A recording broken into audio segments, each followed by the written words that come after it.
So I decided to do a new reading vlog straight out the bat. And so I mainly just wanted to talk about my Pixel. So I got a Google Pixel 10 Pro or a Google Pixel 10 Pro. It's been about a week and a half. Maybe tomorrow hits 2 weeks because I think it's been more than a week. And I have thoughts. There's a lot of things I really enjoy. There's a lot of things I'm neutral for. And I will say, as an iPhone person moving to Android for the first time in 15 years, I was really nervous about switching. Like, I have all the Apple products. I have AirPods. I have a Mac laptop. I have an iPad. I have an Apple Watch. I have the phone. So I had everything. And the idea of switching was really nerve-wracking. Firstly, because I wasn't really sure about which products were going to be completely unusable and which ones weren't. Sorry, the sun's hitting me just weirdly enough. I wasn't sure which ones are going to be good in the sense of like, what can I keep using and what things are going to be completely unusable to me. Oh, the sun. Okay. And so I was nervous. And I also wasn't sure if I was going to get used to like the keyboard, it's just like a different software. It is different. The way that it works, everything is a little different.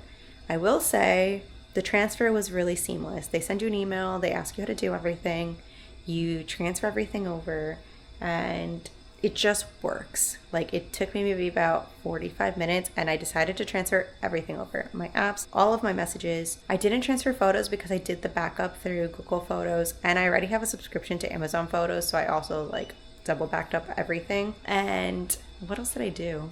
I moved all my passwords over to Google Password before grabbing the new phone as well. And so basically everything was almost done anything that was like cloud-based was done.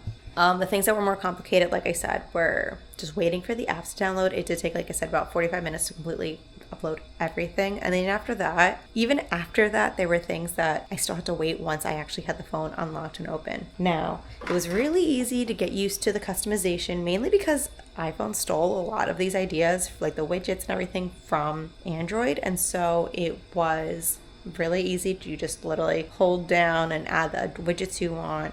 If you want your apps, you hold it down, add your widget. They literally have the same thing with the color icons that match your background. And honestly, I think they look nicer. Like the colors that they give you, they call them themed icons. So they show you the colors that they picked up from that image that you have in your background, and they give you options. I think it's like 4 options that you could choose so your icons match. And all of the colors that I saw worked pretty well, except for maybe one, and I just didn't choose that one. I chose the one that I thought looked best. I personally have always had a hard time finding a widget that I like that feels usable and productive without feeling clunky. So I still have my widgets, my phone screen, to be very iPhone-esque. The only difference that I did make was make my bottom buttons, like the main buttons, 5 instead of 4, because there are 5 main apps that I use consistently and I just want to have easy access to. I did add some like photo widgets on one of my other tabs again, but my home screen is pretty clean and pretty basic. I think I will play around with certain things in the future. I just haven't yet. Downloading the apps, almost everything was really seamless and really easy. I didn't find an app that just really wasn't available for iPhone. My accounts from iPhone were easily transferable because before getting this phone, I did transfer most things to like a Google account versus it using like my Apple ID to have an account. So that was easy too. The one thing I did notice is that the apps, some of the formats are a little different, and I think it's because Android has so many different forms of Android and how they all work is so differently that they kind of had to make an app that could work for all of these size differences and all of these different types of Androids. So some of them are different. Like for me, Instagram I noticed immediately was different. Fable, it's like at an older version of Fable that we got earlier on iPhone. Like my premium account is useless on Fable right now and I'm really, really disappointed. What else did I notice? I think that's pretty much it. YouTube works the same. WhatsApp, Reddit, all of those other things, they work seamlessly. I've noticed no issues. Threads has been the same. Everything has been the same. I love like this dynamic home screen where like it moves according to how many notifications you have. There are so many settings and I still haven't gone through all of them, and so it's a little overwhelming, but honestly everything has worked really well and seamlessly for me. Almost all of the apps work really well. I think it's a new phone, so some of the like sizing issues they've recently been fixed, like in the last week or so. But like when I first got the phone, there were some sizing issues on some of the apps. The phone works quickly. I think I get better cell reception, which is the best thing, because obviously as a phone, I want to be able to receive my phone calls well. So I feel like my call quality and my reception is better. But I also was having a lot of issues with my other phone, like in general, like towards the last couple of months with like phone calls, which I think I explained when I first got this phone. That I got this phone because my iPhone didn't even last 2 years, and I was just really fed up with the iPhone ecosystem and the way that they purposely make your phone worse as newer updates come out. Like, it is a research thing. They do purposely do that. And everyone who I know who has an Android, their phone lasts them as long as they basically want it to last. I don't know anybody who's like, well, I got a new Android in a year because it broke, or in 2 years because it broke. They get a new Android because they just want something more updated, better camera, better anything. So it's really frustrating. But yeah, so far it's working really well. It's really snappy. I got this purple case from Amazon. I love my silicone cases. They last me all year, and they really protect my screen. I love the little gold, hardware. It's like a very, very light gold. It's not too yellow. The phone itself I got was green. It literally looks like my old iPhone, honestly, in the terms of the color, like that, the metallic green. Let me see if I could show you.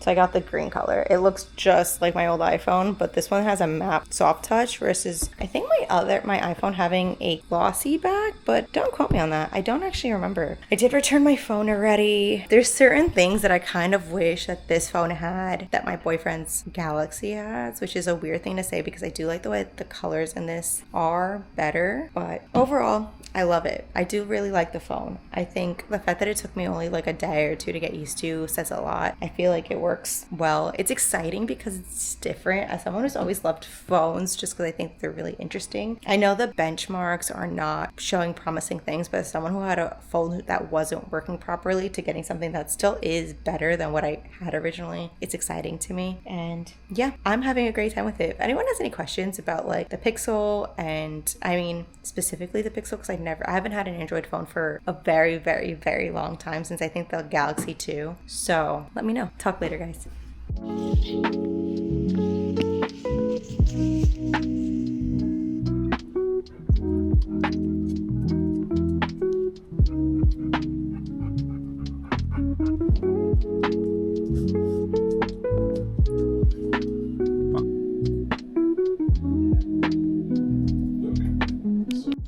Good morning.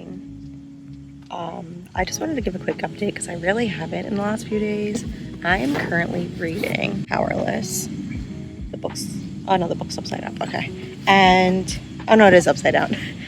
I'm reading Powerless right now by Lauren Roberts, and I have thoughts. I am about 80% through with this book, and I'm really enjoying it. It is a really fun romantasy. Trials. There's a lot of action, a lot of fighting, two very broken characters. It's kind of an enemies to lovers, but he doesn't know it yet. So I'm kind of curious to see how that unravels throughout the series, because it is a 3-book series with 2 novellas, I think, out, or like 1 novella and then another book that's kind of in the same world that just came out. I like it. I don't know if I love it. Like, I'm not obsessed, but I'm really enjoying it. Like, it's a 3.75 no, it's not a 3.5, but it's a 3.75, I think. I think the series can get better. My problem with this book is that sometimes some of the things that are written, they're written so overly dramatic, or really like, I don't know, they're just like, I read it and I just roll my eyes. I'm like, oh, this is so corny and cheesy, and not like in that way that feels, I don't know, like it works. Because sometimes like the cheesiness, you live for it, you're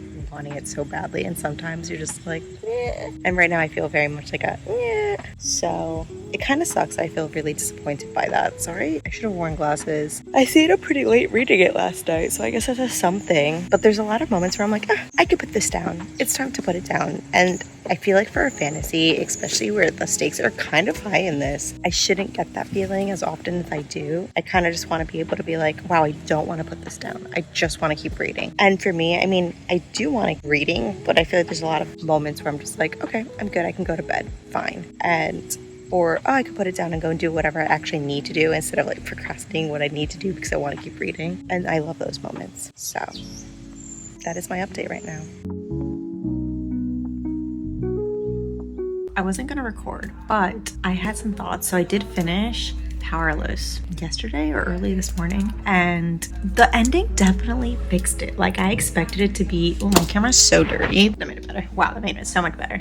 Okay, so I finished Powerless yesterday and or this morning, and I wasn't planning on saying anything, but I also don't want to forget because I do like to make like final thoughts right after I just finished reading it. And I think that the last 40, 50, 60 pages really fixed the story. I think all of those moments that I was like, I don't feel like I want to reach for it, those last 60 pages definitely made me want to reach for it. The way that the book ended, and not even ended, like I said, the last thing, then we got to the 40-page mark and I'm like, wow, I need to know what happens immediately. It is crazy. I didn't expect it. Like, I did, but I didn't. And I, just because of the ending, I wanted to rate it higher because I think I told, well, maybe I didn't tell you. I was thinking originally to just keep it at 3.75 stars. And then I was like, maybe I should do a 4-star rating because of the fact that like this ending made me really want to read the next book, not realizing there's a novella in the middle. But then I think about all the other books that I rate 4.25, 4.5, and if I compare it to anything that I really rated 4 stars and higher, it really isn't a 4-star read. I think I really like the plot, but I still stop and I think about the fact that the writing is really not that strong. I would almost consider this like popcorn romantasy, and I don't even know what series I would compare it to where it's very similar, because I just feel I really like the plot, I like the characters, I like the world building, but the writing is just not that strong. And I still really excited to continue this series, but I will say that, I don't know, it's just not the strongest writing. That's the end of it. Like, that is the end all be all of my thoughts, I guess. Like, you know, my roundabout way of just saying it's okay. But I'm really excited. That Enemies to Lovers is so good. And the extended epilogue that I got in my book, because I got I guess the hardcover that I got had an extended epilogue. Oh, I am so excited for the next series. I mean, the next book in the series. So technically, I think I was wrong. There's 4 books and then a 5th book just came out because there's another novella that came out. I'm in novella, so I'm in, what did I say it was called? Powerful. First book is Powerless, so this is Powerful. And I'm liking it. It takes place from the main female character's best friend's point of view, I think, while she gets chosen to do the trial. And so this is basically a flashback of that leading up to it, because our main character gets taken to the trials really early on in the first book. So they were separated, obviously. Like, she goes to the trials and her friend stays behind where they originally live. So I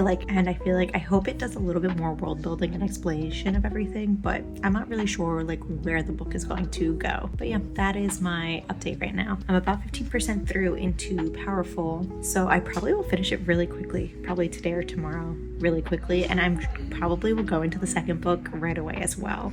So that is my update.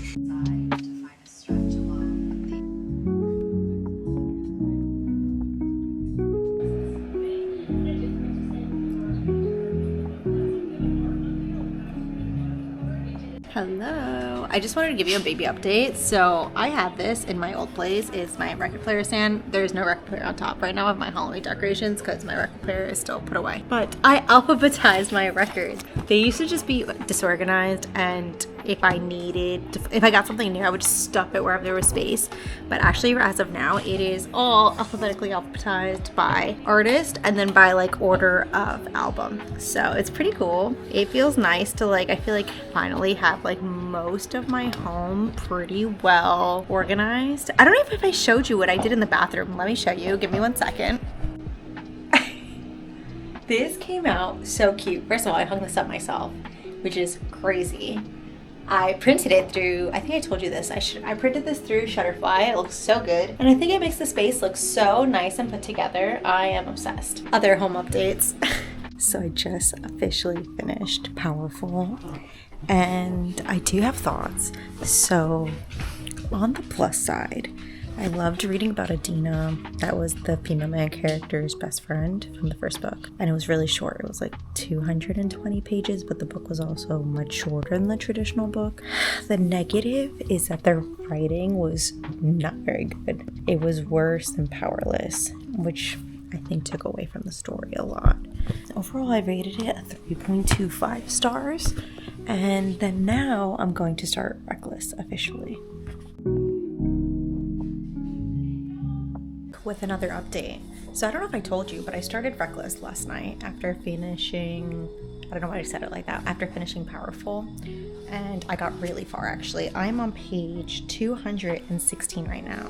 And I am loving it. I wasn't expecting to like it as much because I feel like the first one was good, but the writing was so poor it did take me out of like the zone. But this one, I feel completely sucked in. I really, really am enjoying it. The writing has improved since the novella and the first book, and I think because this plot is just not really trials and introduction to the world, you're really already immersed. It's just like lots of action, lots of like give and take. The enemies to lovers is still enemies to lovering. I am curious to figure out where this book is going to lead. I don't want to give any spoilers because obviously this is the second book in the series, but I do think that the series has improved a lot already with this book, and I'm about halfway through.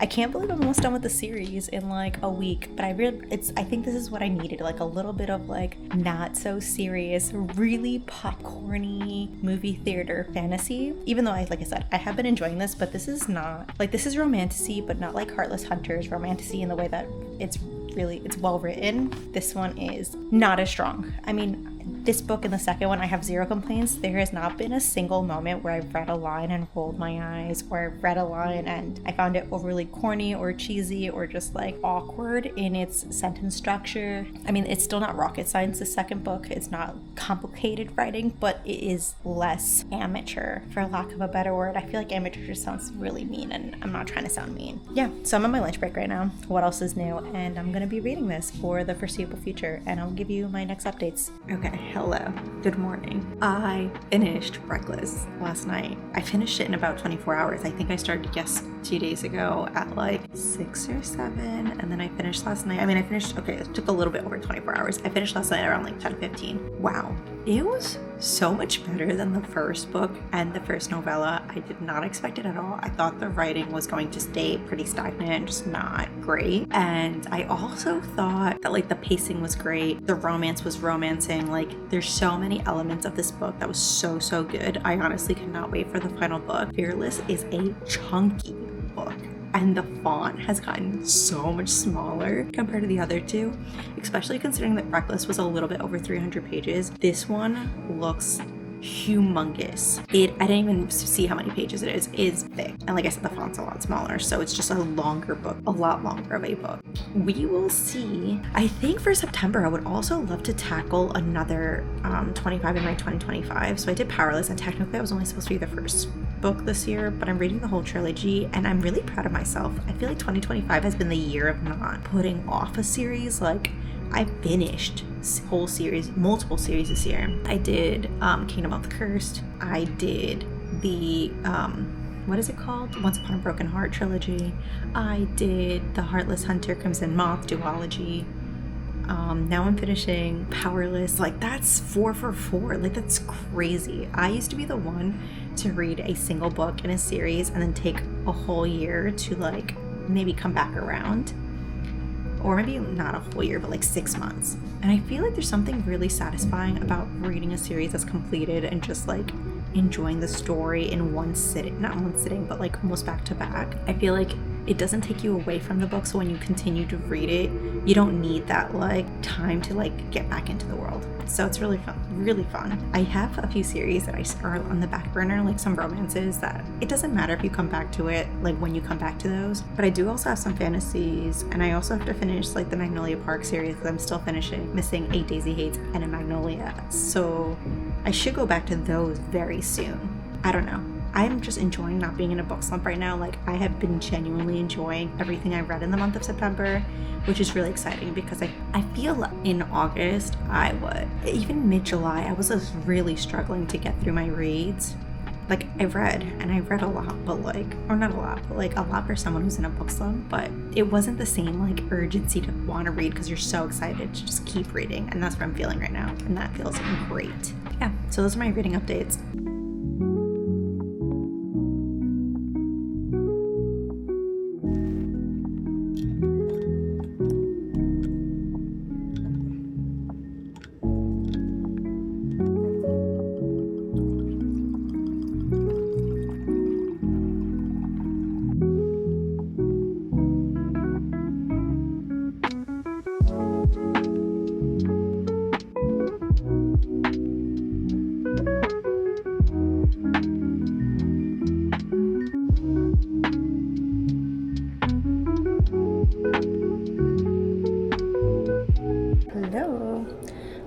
give a fearful update. I am currently on, there we go, that's better. I am currently on fearful. I'm currently on page 170, so I'm about a third of the way through, a little bit less than that. And I started reading, and I will say I did not really like the turn that this book was having. It feels repetitive, it feels really dragged out, and I don't know if there's going to be like this crazy, some sort of plot twist, but I just don't see it really happening. I'm not sure. I can't say anything. Well, I'm not going to say anything, but I will say it is definitely repetitive. I'm reading it, and I'm kind of just like, how is this going to end in a way that's satisfactory? Because I feel like, as of now, the order of the books that I'm enjoying, I mean, I like this one better than the first one because it's better written than the first one. But it's also like so long. It's almost 600 pages. It is, I don't want to like accidentally see a spoiler, but it is 593 pages, which is not short.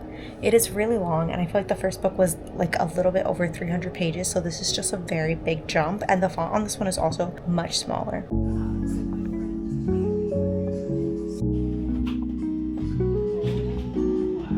I was about to record my sit-down video, and I just got home from work, and I saw a package from Simon & Schuster, and I was like, what did I order from Simon & Schuster? Maybe it was like a pre-order I forgot about or something. I got an arc for Letizia Lorini's new book. It's a killer kind of romance. It comes out in January. I did pre-order this, but like, this is so cool. Like, I have only gotten one other arc early, and it wasn't an arc like this, like an advanced readers edition. It's literally like, I got the book before publication. Like, I think it was another one of her books. It was the traditional published a copy of The Wedding Menu, and I got this one too. The See No Arc sticker. So the fact that I got an arc sticker was super exciting, especially because they didn't send me an email or anything to tell me that I was going to receive this book.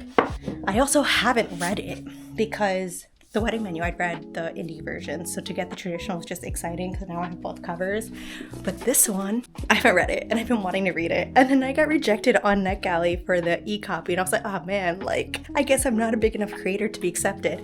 I got a paperback. Okay. I gotta be cool now. Gotta be cool. Yeah, so enough hyping that up. That was super exciting to wake up, or not come back to work to see. Okay, I'm about to do my makeup. I'm going to do a sit-down video. I'm going to do my September wrap-up, and I think that's it. I'll give you an update when I actually read something later. Bye.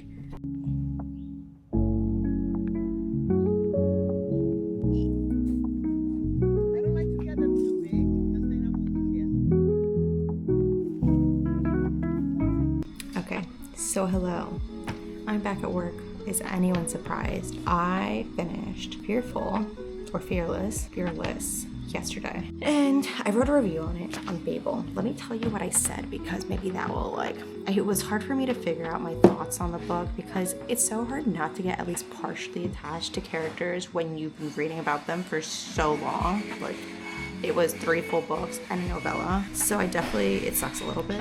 Okay, as I was saying, so I wrote a little something on Fable last night, because I like to have my thoughts written down, because if not, then I would probably forget. So I gave it 3.5 stars, and I wrote, was really long. There were a lot of plot points I didn't love. It also was really repetitive at times. I will say the ending wasn't terrible, and also left it open-ended enough that there could be another story or other stories told in the same world. The series was definitely a palate cleansing fantasy series. Nothing out of the world, but would I recommend it? I don't know. I think because I read it already, it was fine, but I don't know if I would tell someone else to. There are stories that are similar enough, but better written. And I think that is my overall thoughts. I think the series is between like a 3.5 and a 3.75, like overall rating for like the overall fantasy series. I think it was easy to get through, and it definitely helped me get out of my like book slump. But I also feel like the books weren't good enough for me to recommend it like as a good fantasy series, you know? Like, it's kind of like, I don't know, it was okay. And it kind of sucks that I enjoyed Reckless. That's the only book I genuinely enjoyed. It was just very different. And then Fearless had way too many repetitive elements. And then the romance was good, but even then I felt like it dragged on, which is kind of funny, because when you hear other people say that, you're like, what do you mean it dragged on? Like, don't you want to see more about this couple? And like, yes, but the conflict wasn't new. and I think that was frustrating. I don't know. Those are my thoughts. I think I'm gonna end this vlog here. I don't know how long it's been, but it's kind of cool because I did go through the whole Powerless series, except for the most recent novella, but I don't know if I'm gonna read that. So yeah, I think that's it for me today, guys. I'll talk to you in the next one.